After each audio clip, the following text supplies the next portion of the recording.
Hello నమస్తే welcome to Telugu one this is Divyasri. ఒకప్పుడు director Puri Jagannath cinema చేయడానికి స్టార్ హీరోలు కూడా పోటీ పడేవారు. ఎందుకంటే ఆయన హీరోలను ప్రెజెంట్ చేసే విధానం కొత్తగా ఉంటుంది. పూరి సినిమాల్లోని హీరోల యాటిట్యూడ్, మేనరిజం ప్రేక్షకులకి ఎంతగానో నచ్చుతాయి. అందుకే జయాపజయాలతో సంబంధం లేకుండా పూరి డైరెక్షన్లో ఒక్క సినిమా అయినా చేయాలని హీరోలు అనుకునేవారు. అయితే ఇప్పుడు పరిస్థితి అలా లేదు. కొంతకాలంగా పూరి ట్రాక్ రికార్డ్ అంతగా బాలేదు. పైగా స్టార్ హీరోలంతా భారీ బడ్జెట్తో రూపొందే పాన్ ఇండియా సినిమాల జపం చేస్తూ పూరి వైపు చూడడం మానేశారు. దీంతో పూరి ఈ మధ్య ఎక్కువగా యంగ్ హీరోలతో సినిమాలు చేస్తున్నాడు.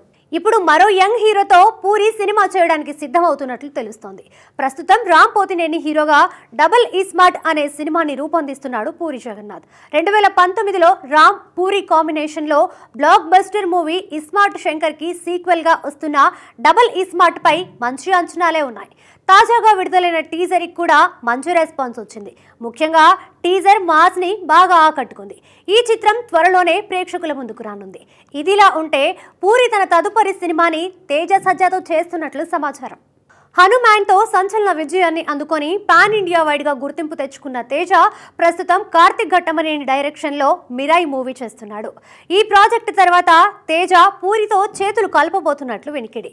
ఇప్పటికే కథ చర్చలు జరిగాయని, డబుల్ ఇస్మార్ట్ విడుదలయ్యాక తేజ పూరి కాంబినేషన్ మూవీ ప్రకటన వచ్చే అవకాశం ఉందని అంటున్నారు.